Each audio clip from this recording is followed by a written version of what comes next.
Salut à vous et bienvenue sur ma chaîne où je rends ici le design sur Affinity et bien d'autres logiciels simples et amusants. Dans ma précédente vidéo, je vous ai montré comment télécharger et connecter Canva à Affinity Studio. À présent, dans cette vidéo, je vais vous montrer comment utiliser certains outils spéciaux de Affinity pour créer facilement de magnifiques logos comme celui-ci dans Affinity Studio. Alors, si vous n'êtes pas encore abonné à ma chaîne, c'est le moment idéal pour cliquer sur le bouton d'abonnement et liker la vidéo et bien sûr partager pour que YouTube recommande mes vidéos à d'autres personnes qui pourraient en avoir besoin. Alors, sans plus tarder, on va directement se lancer.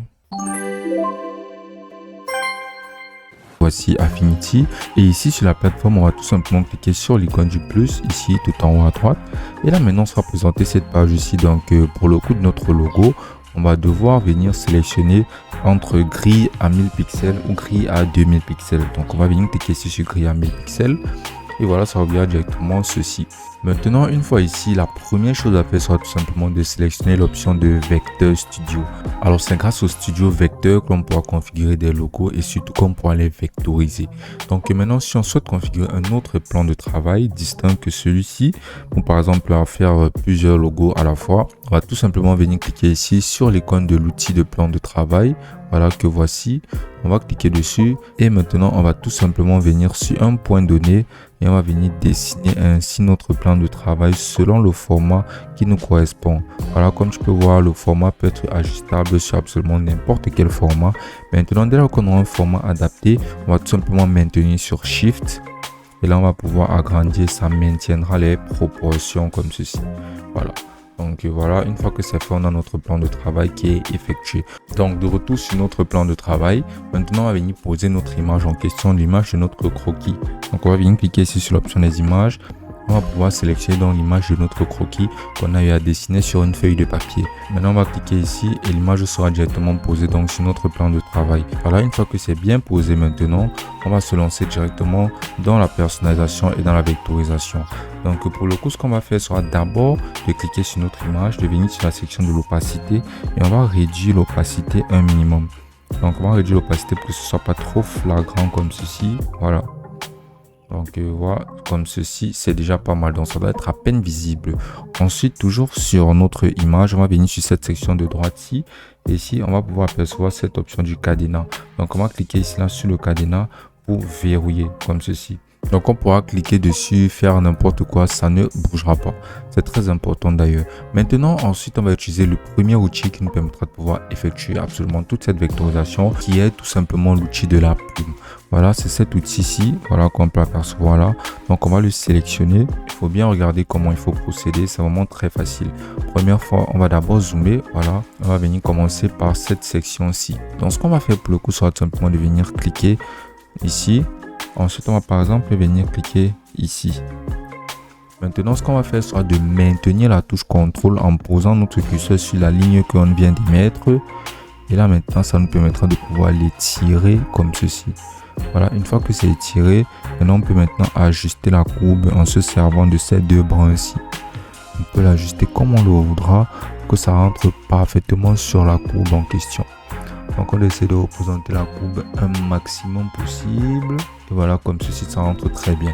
Maintenant, on peut voir que l'épaisseur de notre ligne n'est pas très bonne. Donc ce qu'on va faire pour le coup, sera de venir cliquer ici là sur la largeur du trait.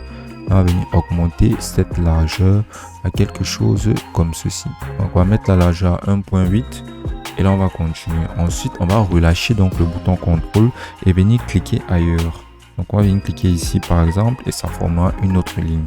À nouveau, on va maintenir sur le bouton CTRL comme ceci et ajuster la ligne pour que ça rentre parfaitement sur la courbe. À nouveau, on va relâcher CTRL et là on va venir faire la même chose ici. Voilà, on va venir ajuster donc notre courbe comme ceci parfaitement pour que ça rentre. Maintenant, on va laisser cette section-ci, on va y revenir plus tard.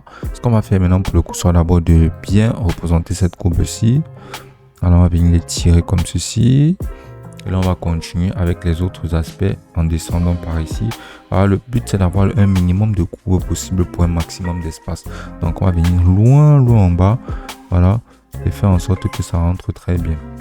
Donc, voilà, on va l'étirer comme ceci. Et maintenant, ici, là, sur cette section-ci, On va venir réduire un peu. Donc basiquement, on va continuer à effectuer tous nos contours jusqu'à avoir entièrement la zone en contour. Donc voilà, ici on peut se venir mettre là et on a juste à ajuster maintenant notre ligne parfaitement pour que ça suive parfaitement la courbe.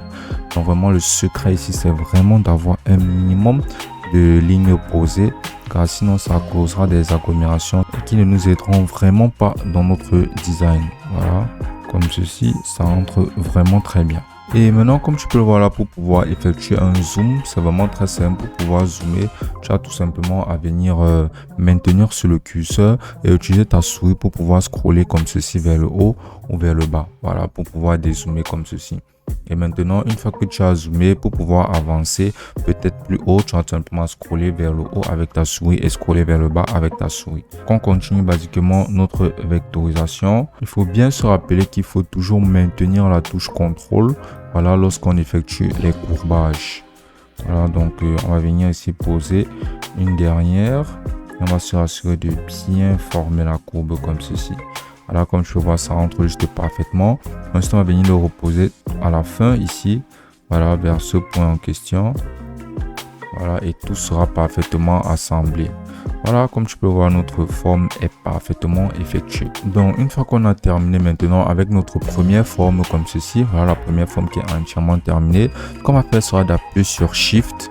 Voilà, et ça annulera basiquement notre outil et on pourra continuer maintenant avec une autre forme bien distincte. Donc maintenant, on va utiliser cette forme ici qu'on va faire assez rapidement. Voilà, donc on va maintenir sur Shift et on va venir poser donc et ça commencera une autre.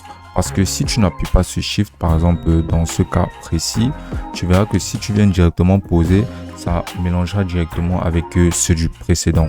Voilà, donc ça mélangera et ça formera une autre courbe, ce que l'on ne veut pas. Donc, on va tout simplement venir retirer ceci. Et maintenant, on va maintenir le bouton Shift.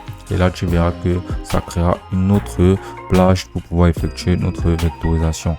Voilà, on va continuer en cliquant et voilà, comme on peut voir, ça fait une toute autre vectorisation complètement distincte.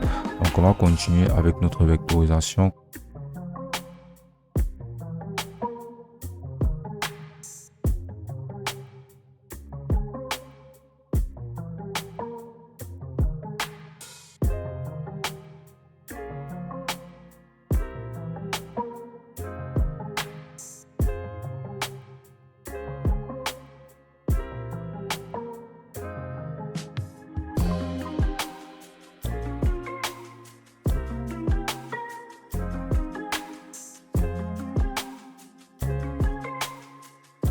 Et là, on a notre design donc parfaitement illustré. Donc, pour conclure basiquement cette phase ici, ce qu'on va faire sera de cliquer maintenant ici sur notre outil de sélection et on va venir sélectionner absolument tout ceci. Maintenant, on va tout simplement venir sur la section de Shape Builder qui nous permettra de pouvoir créer des formes. Donc ici, maintenant, on va pouvoir créer des formes distinctes pour chacune de nos illustrations créées. Donc, pour le coup, ce qu'on va faire sera tout simplement de venir cliquer ici sur le plus au niveau de action. Voilà, on va sélectionner le plus. Maintenant, on va venir cliquer ici. Maintenant, à nouveau, on va cliquer sur le plus. On va sélectionner cette courbe-ci. On va sélectionner cette courbe-ci et on va l'ajouter aussi. Ça fera en sorte que chacune de nos trois courbes soit des formes bien distinctes. Et maintenant, pour vérifier si ça a bel et bien marché, si tu cliques sur une forme, tu pourras voir que ça formera des formes individuelles comme ceci. Voilà, chacune des illustrations aura sa forme individuelle. Voilà. Maintenant, avant de passer directement à la partie la plus importante qui est le coloriage, on va d'abord devoir retirer notre croquis qui était là au premier plan. Donc, on va venir cliquer sur notre croquis. On va maintenant déverrouiller notre croquis et on va pouvoir le retirer.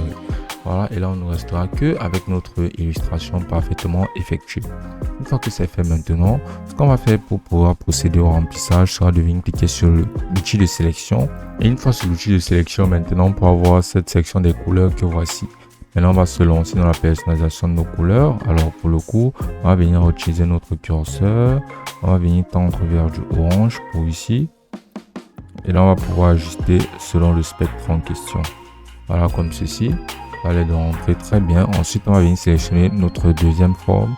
On va venir attribuer une autre couleur prédéfinie. Voilà, une couleur qui rentrera un peu mieux.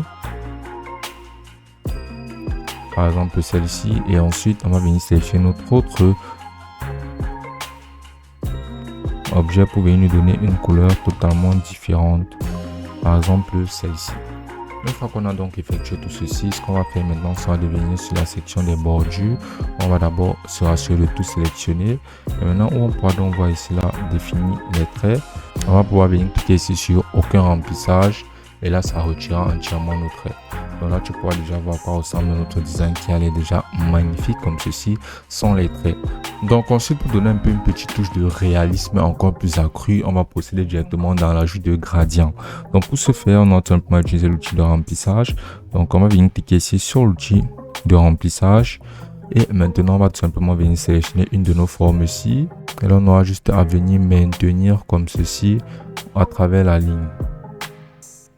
Donc voilà, on peut décider de raccourcir cette ligne comme ceci et de venir changer un peu les dispositions comme ceci. Et là, ça donne une petite touche de profondeur. Ensuite, on va venir cliquer maintenant sur cette forme ici et on va faire pareil. On va venir l'ajuster comme ceci. Voilà. Pour faire en sorte que le fond soit un peu plus nuancé par rapport à la surface d'en haut. Donc comme tu peux voir, ça rentre juste parfaitement bien et on peut laisser cette forme ici car ça donne une touche un peu plus originale. Voilà, comme ceci.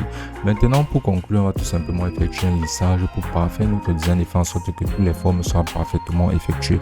Par exemple, si on zoome ici, on peut voir qu'il y a certaines petites imperfections ici et par là dû à notre outil de pinceau qu'on a utilisé au préalable qui n'est pas forcément parfait. Donc pour pouvoir pallier tout ceci et faire en sorte que notre design soit lisse et parfaitement uniforme, on va faire maintenant, soit utiliser un prochain outil très simple. Et pour effectuer cela, on va venir utiliser cet outil-ci qui s'appelle l'outil des nœuds. Donc on va cliquer ici sur l'outil des nœuds et là ça fera apparaître tous les nœuds sur une section. Par exemple, si je clique ici, ça fera apparaître tous les nœuds ici.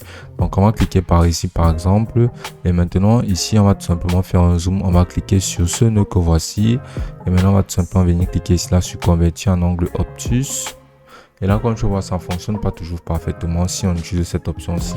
Mais dans certains cas, ça fonctionne parfaitement. Par contre, ce qui fonctionne à tous les coups sera tout simplement d'utiliser cette option de courbe lisse. Donc, on va cliquer ici sur courbe lisse et ça fera un lissage automatiquement plus professionnel. Donc, on va cliquer ici et à nouveau, on va cliquer ici sur courbe lisse.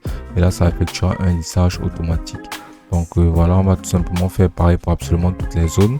Donc pour parfaire notre lissage, on va cliquer dessus sur tout le design.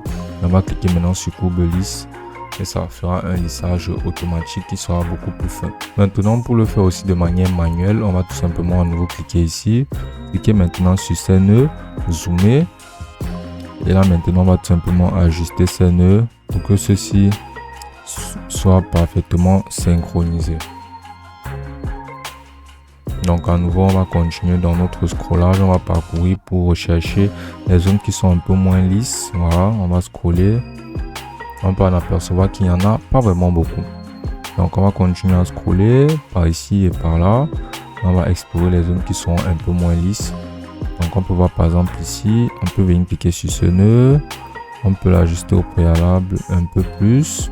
Et là, comme on peut voir, ça rentre juste parfaitement. Et ici en bas, on peut remarquer une petite défaillance. Donc, on va venir l'ajuster encore un peu plus comme ceci. Et là, comme je peux voir, ça rentre juste parfaitement. Voilà, notre design est basiquement prêt. Donc, maintenant, si on va avoir un aperçu beaucoup plus net, voilà à quoi notre design ressemble maintenant. Alors, c'est vraiment parfaitement effectué. Et là, tout ce qu'on aura fait sera maintenant de l'enregistrer. En cliquant ici sur fichier, en cliquant maintenant sur enregistrer. Et là, on va juste l'enregistrer directement sur notre PC et celui-ci sera disponible. Et ce sera aussi simple que ça.